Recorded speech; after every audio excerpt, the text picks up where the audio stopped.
Dear student, बहुत आगे से ऑनलाइन क्लास में आप लोग का अपना अखंड सर आप लोग पढ़ाने आया हूँ। क्लास 8 हिंदी पार्ट 3 बस की यात्रा स्टडी करें। इसको लिखा हरिशंकर परसाई जी ने, हिंदी के जाने माने लेखक। अब क्या हुआ, बढ़िया पाठ है। हम 5 मित्रों ने तय किया कि शाम 4 बजे की बस से चलें। पन्ना से इसी कंपनी की बस सतना के लिए घंटे भर बाद मिलती है, जो जबलपुर की ट्रेन मिला देती है। सुबह घर पहुंच जाएंगे। हम में से 2 को सुबह काम पर हाजिर होना था, इसीलिए वापसी का यही रास्ता अपनाना जरूरी था। लोगों ने सलाह दी कि समझदार आदमी शाम वाली बस से सफर नहीं करते हैं। क्या पता रास्ते में डाकू मिलते हैं। क्या रास्ते में डाकू मिलते हैं? नहीं, बस डाकिन है, बस खुद ही डाकिन है। बस को देखकर श्रद्धा उमड़ पड़ी। क्या श्रद्धा? खूब वयोवृद्ध बस थी। कभी कभी आप लोग देखते हो ना, कबाड़ा, कबाड़ा समझते हो ना, कबाड़ा बस सर्दियों के अनुभव के निशान लिए हुए थी, मतलब बहुत पुरानी थी। लोग इसलिए इसमें सफर नहीं करना चाहते थे कि वृद्धावस्था में इसे कष्ट होगा। देखिए, हरिशंकर परसाई की भाषा व्यंग्यात्मक होती है। एक्चुअली में बस को नहीं कष्ट होगा, बस में बैठने वालों को कष्ट होगा। यह बस पूजा के योग्य थी, अर्थात ये भाई खड़े खड़े ही अच्छी लगती थी, लेकिन कुछ चलाया जा रहा था, चलाना नहीं था। उस पर सवार कैसे हुआ जा सकता है? बस की फोटो आप लोग देख ही रहे होंगे, एकदम ढल गई है। बस कंपनी के एक हिस्सेदार भी उसी बस में जा रहे थे। ऐसा नहीं है कि बस के मालिक उस बस में नहीं थे। हमने उनसे पूछा, यह बस चलती भी है? बोले चलती क्यों नहीं जी, अभी चलेगी। हमने कहा वही तो हम देखना चाहते हैं, अपने आप चलती है या? जी हाँ, और कैसे चलेगी? गजब हो गया, ऐसा बस अपने आप चलती है? मतलब इतनी कबाड़ है, कैसे चलेगी ईश्वर जाने। हम आगा पीछा करने लगे। डॉक्टर मित्र ने कहा डरो मत, चलो, बस अनुभवी है। लो, बस लाख खराब हो, लेकिन बस को इन रास्तों का अनुभव है, यानी बस इन रास्तों में बहुत चली है। नई नवेली बसों से ज्यादा विश्वसनीय है। हमें बेटों की तरह प्यार से गोद में लेकर चलेगी। लोग बस जी को बूढ़ी की संज्ञा दे दी गई, बाप की संज्ञा दे दी गई। हम बैठ गए। जो छोड़ने आए थे वो इस तरह देख रहे थे जैसे अंतिम विदा दे रहे हो। कि मतलब इस बस में बैठने के बाद एक्सीडेंट तो तय है, ये लोग मर जाएंगे, इस तरह अंतिम विदाई दे रहे हो, ऐसा लग रहा था। उनकी आगे कह रही थी, आना जाना तो लगा ही रहता है, जो आया है सो जाएगा, राजा रंग फकीर। मतलब उनकी आंखों से उका नहीं रहे हैं। हरिशंकर परसाई जी की भाषा बहुत ही स्वादिष्ट है, चटकारेदार है, कि जैसे लोग आंखों आंख में क्या कह रहे हो, संसार तो मोह माया का जाल है, जो आया है उसे एक दिन जाना होगा, इसलिए आने जाने का क्रम तो सदा सदा चलता रहेगा, सदियों तक चलता रहेगा, जो आया है उसे जाना है। मतलब इस तरह का भावात्मक व्यंग किया इन्होंने। उसी में एक पुरानी कहा, ये लाइन्स गांव में प्रसिद्ध है, क्षेत्र मतलब हर जगह प्रसिद्ध है। आना जाना तो लगा ही रहता है, आया है सो जाएगा, राजा रंग फकीर। चाहे वो राजा हो, चाहे गरीब हो, चाहे साधु हो, चाहे फकीर हो, संसार में जो आया है उसे जाना होगा। आदमी को कूच करने के लिए एक निमित्त चाहिए, बस जाने का एक बहाना चाहिए, मरने का एक बहाना चाहिए। कोई सर्दी जुकाम से, कोई खांसी से, कोई हार्ट अटैक से, कोई एक्सीडेंट से, कोई अदर बीमारी से, कोई हार्ट फेल होने से। तो कह रहे संसार में जो आया है उसे एक दिन अवश्य जाना है, ये आने जाने का सिलसिला लगा रहेगा। हरिशंकर परसाई जी का तात्पर्य है कि जो उसको विदा करने वाले आए थे, उन लोग ऐसा लगा था मानो आंखों से ही बोल रहे हो कि जाओ, मैं तुम्हें अंतिम विदाई दे रहा हूं। काल बस की स्थिति, इंजन सचमुच स्टार्ट हो गया। अरे वाह, चाबी लगी और गाड़ी स्टार्ट भी हो गई, बड़ी खुशी की बात है।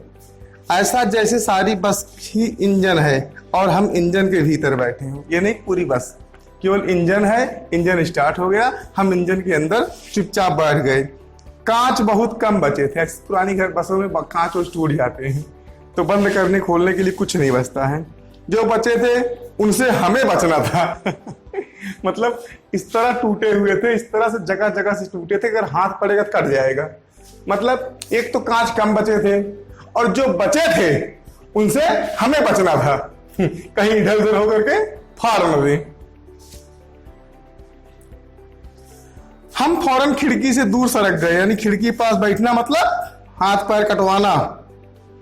इंजन चल रहा था, मतलब देखो बस नहीं चल रही है, इनके कहने का मतलब इंजन केवल चल रहा है। क्यों? बस की तो कल्पना दूर है, ये लोग कह रहे हैं इंजन चल रहा है, हम इंजन में बैठे हैं।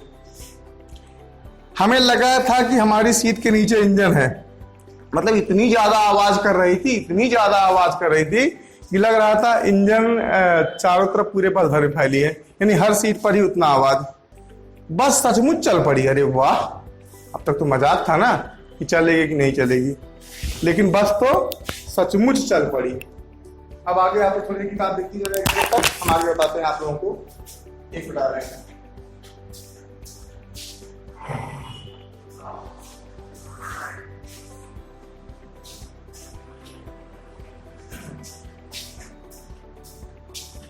अब चूंकि बस का इंजन भी स्टार्ट हो गया और बस भी चल पड़ी आपकी।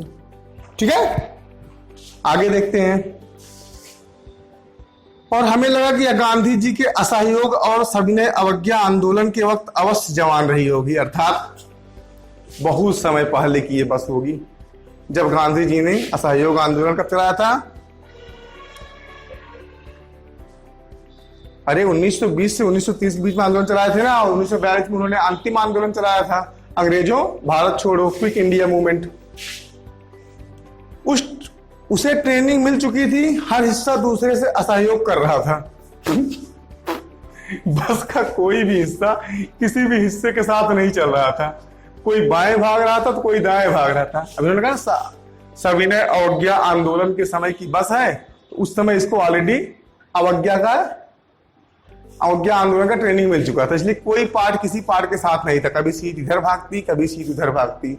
हम लोग खिड़की से दूर भागते, क्योंकि एक तो उससे बहुत कम कांच बचे थे, और जो कांच बचे थे उससे खुद को बचाना था।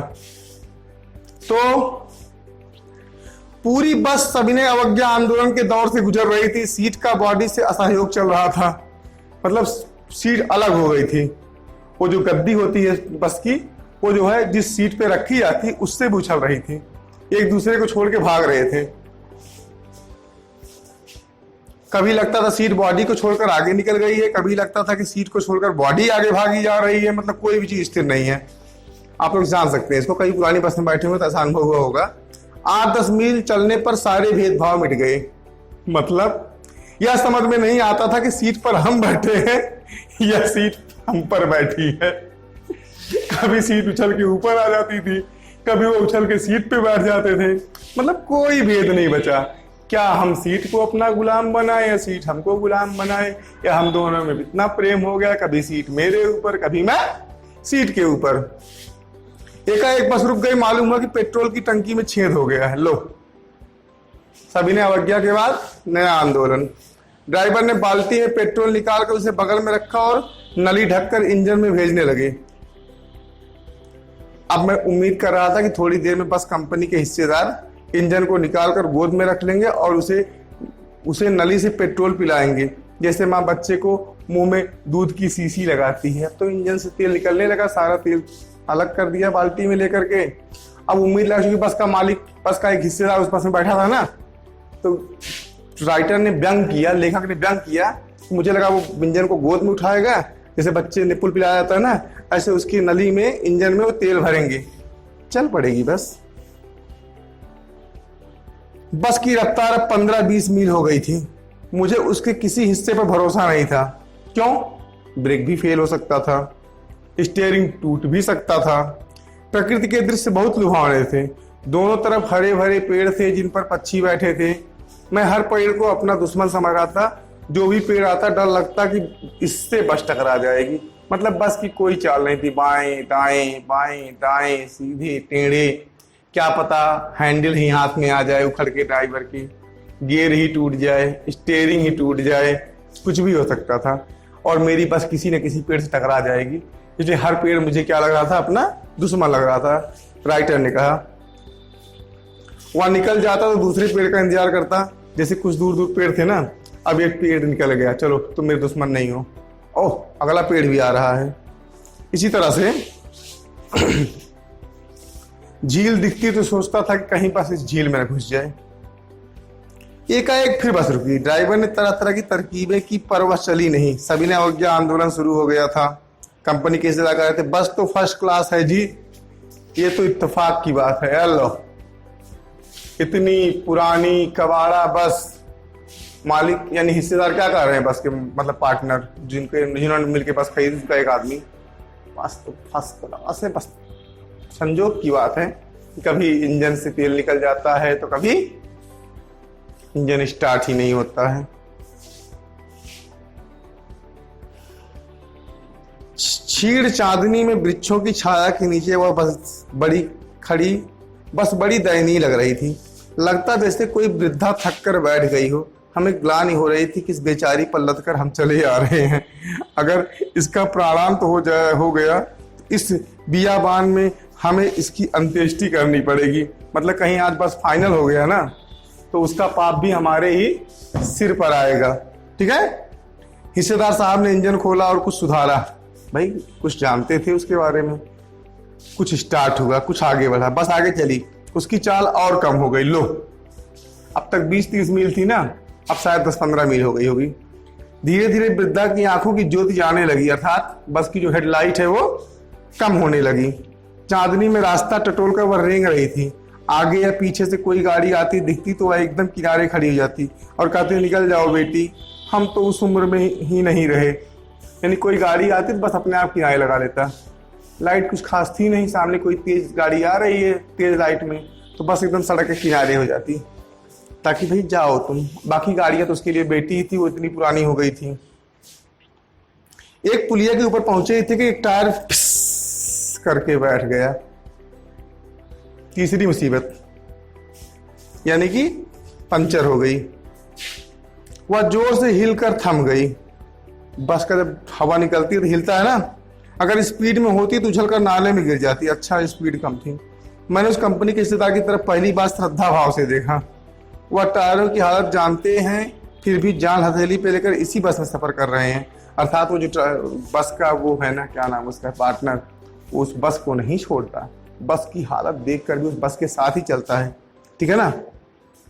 इसीलिए उनको देखकर मन में श्रद्धा आ गई, कितना बहादुर आदमी है, देखो बस के साथ साथ चलता है। ठीक है ना। सोचा इस आदमी के साहस और बलिदान की भावना का सही उपयोग नहीं हो रहा है। इसे तो किसी क्रांतिकारी आंदोलन का नेता होना चाहिए। उस बूढ़ी बस को चलाना किसी क्रांति से कम नहीं था। अगर बस नाले में गिर पड़ती तो हम सब मर जाते, तो देवता बाहें पसारे उनका इंतजार करते। कहते, वह महान आदमी आ रहा है जिसने एक टायर के लिए प्राण दे दिए। मर गया पर टायर नहीं बदला, इतना बहादुर है। मतलब ये भी व्यंग है कि बस का मालिक जो है उसने टायर नहीं चेंज किया, पुराने टायर पे बस चलाता रहा और फाइनली बस क्या हो गई, पंचर। दूसरा घिसा टायर लगाकर बस फिर चल पड़ी। लो, रुकी नहीं है, बस चल पड़ी। अब हमने वक्त पर पन्ना पहुंचने की उम्मीद ही छोड़ दी। पन्ना कभी भी पहुंचने की उम्मीद छोड़ दी। पन्ना क्या, कहीं भी। पन्ना उनको जाना था, समय से ट्रेन वगैरह पकड़नी थी, ड्यूटी ज्वाइन करनी थी या जो कुछ भी करना था। अब उन्होंने पन्ना जाने की उम्मीद छोड़ दी। पन्ना तो छोड़ो यार, कहीं पहुंच जाए, कहीं भी पहुंच जाए। पन्ना क्या, कहीं पहुंचने की उम्मीद छोड़ दी। लगता था जिंदगी बस इसी बस में गुजारनी है और इससे सीधे उस लोग को प्रयाण पर जाना है। अब इसी बस में पूरी जिंदगी गुजर जाएगी। जिस स्पीड से चल रही है, जिस हिसाब से चल रही है, हेडलाइट गायब है, एक टायर पंचर हो गया, टायर बदल गया, इंजन लीक हो रहा था, दुनिया भर की समस्याएं थी। अब पन्ना तो बहुत दूर की बात है। अब हम इसी बस में पूरी जिंदगी गुजार देंगे जिस स्पीड से चल रही है, और सीधे कहाँ चले जाएंगे, उस लोक में चले जाएंगे, यमलोक में चले जाएंगे। प्राणायाम कर देंगे, सॉरी प्रयाण कर देंगे। इस पृथ्वी पर उसकी कोई मंजिल नहीं है। वो बस जिस हिसाब से चल रही है, पन्ना तो क्या पता नहीं कहाँ जाएगी। नदी में जा सकती है, झील में जा सकती है, पेड़ से टकरा सकती है, फिर कहीं भी जा सकती है। हमारी बेताबी, तनाव खत्म हो गए। क्यों? सारे मोह माया छूट गए। हम बड़े इत्मीनान से घर की तरफ बैठ गए। चिंता जाती रही, हंसी मजाक चालू हो गया। बस के जितनी दुर्दशा होनी थी हो चुकी थी। अब तो न तो पन्ना जाने की उम्मीद थी या कहीं भी नहीं जाने की। लगा बस करो, जिंदगी का अंतिम सफर है, आराम से तय कर लेते हैं। आराम से हम लोग तय कर लेते हैं। ठीक है, तो आपको ये कहानी पढ़ने में शायद बहुत मजा आया होगा। अगर सब कुछ मजा आया तो एक बार जोर से बोल दो भारत माता की जय। Keep watching, keep learning. जय हिंद, जय भारत।